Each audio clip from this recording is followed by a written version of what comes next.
Hey there! In this video, I'll share with you a simple method for drawing diagrams of atoms, ions, and isotopes. I'm Orlando Broomfield from Chemistry Core. Let's solve this chemistry exam style question together. So N is the symbol of the element nitrogen. But what about this 14 and this 16 and this 3 with the negative sign? To understand these numbers and signs, we need to go way back to basics. Matter is anything that has mass and takes up space. The smallest unit of matter is the atom, but atoms are made of even smaller particles called subatomic particles. For us to draw a diagram of a simple model of the atom, we need to know the location, mass, and charge of these subatomic particles. Let's start with the central core of the atom, the nucleus. The nucleus contains two subatomic particles, positively charged protons and neutrons which have no charge. Now, the mass of a proton and the mass of a neutron is very small. So in chemistry, it's more useful for us to compare the masses rather than to talk about the actual mass of these subatomic particles. We normally assign a mass of 1 to the proton. In comparison, the mass of a neutron also has 1. Now, this 14 here represents the mass number of the atom. That is the number of protons plus the number of neutrons. The rest of the atom has negligible mass, so it can be thought of as empty space. But there is something there, but we'll get to that a little bit later. So, if we take only the protons into consideration in terms of mass, we have half of the mass of an atom, but in terms of number, we have the atomic number, which can be written in another format. So again, we start with the symbol N, and subscript left, we put the atomic number, which is the number of protons in the nucleus of this atom. The mass number goes in the superscript left position, and that is 14.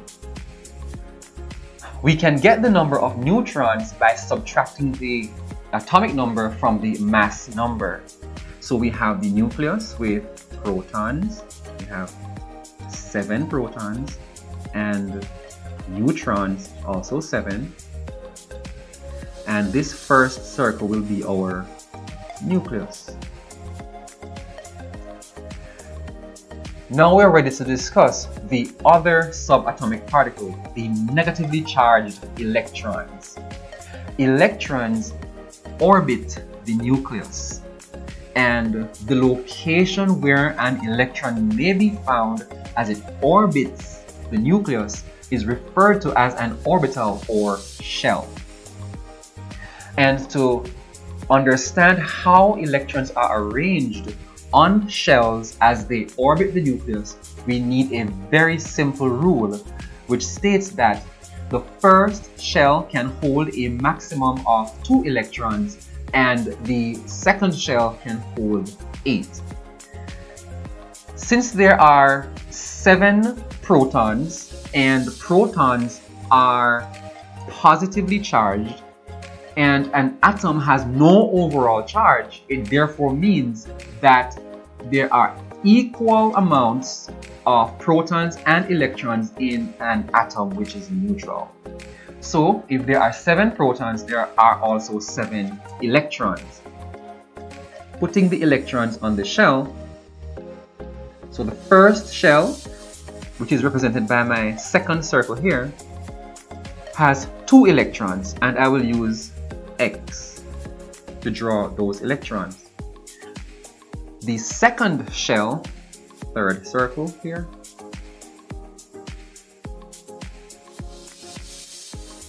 will have 5 electrons, and the electrons occupy the shells first individually and then in pairs.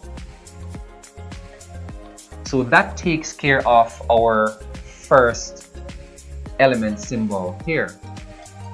The electron configuration can be written as 2 electrons on the first shell, followed by a comma, then 5 on the second shell.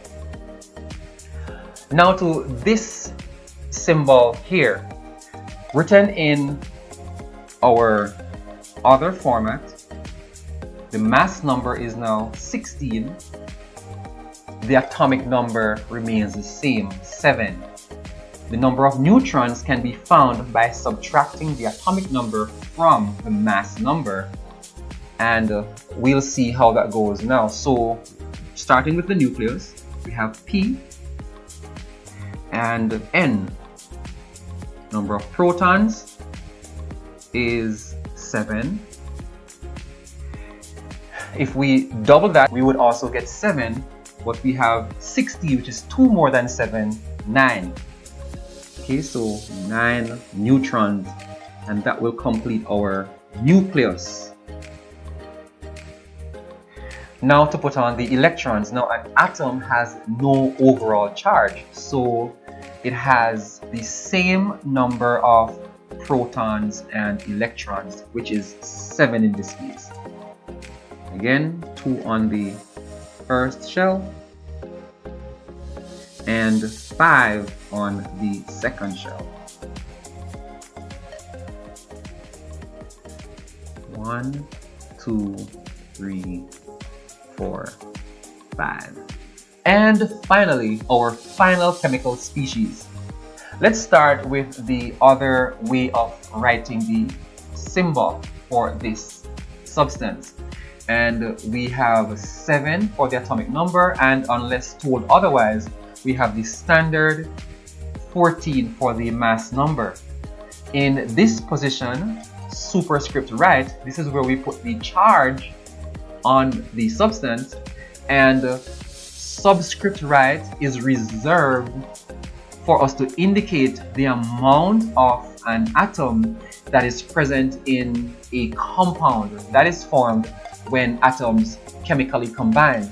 Since we have a single chemical species here, then we'll leave this area blank. Let's start drawing our nucleus. So number of protons, 7. Number of neutrons, also 7. And that completes our nucleus. Let's put on our electrons.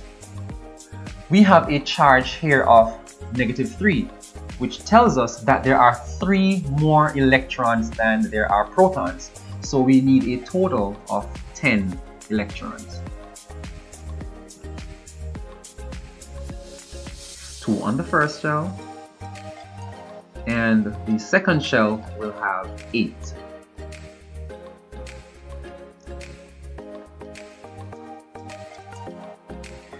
One, 2, 3, 4, 5, 6, 7, 8. The electron configuration of this element here is 2, 5, but this one is 2, 8. What we have here are atoms. The difference between this first atom and this second atom is the number of neutrons.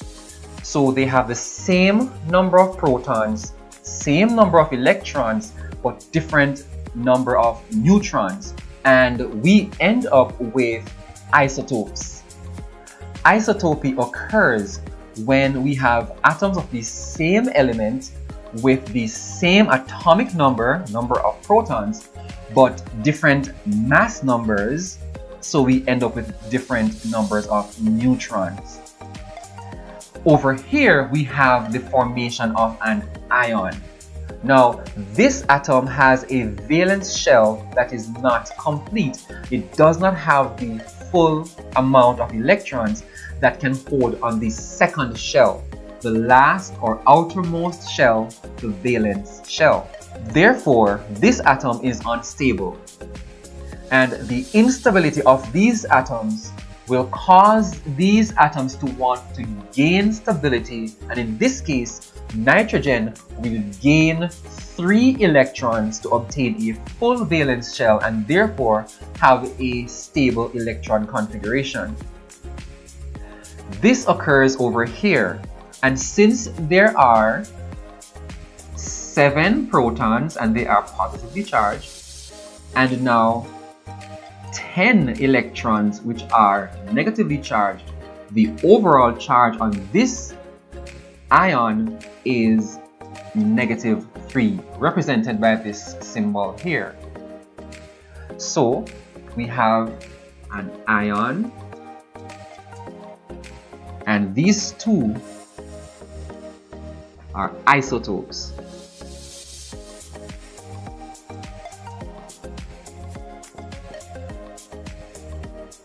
For us to explain the formation of ions, please watch this video, which will take us through the formation of ions and ionic bonding.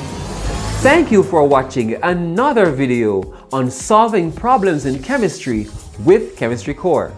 If you were tuned in, you are now able to draw a diagram of a simple model of atoms, ions, and isotopes, showing the number of protons and neutrons in the nucleus, the electron configuration, and the charge on ions. Good luck on your exams, and I'll see you next time.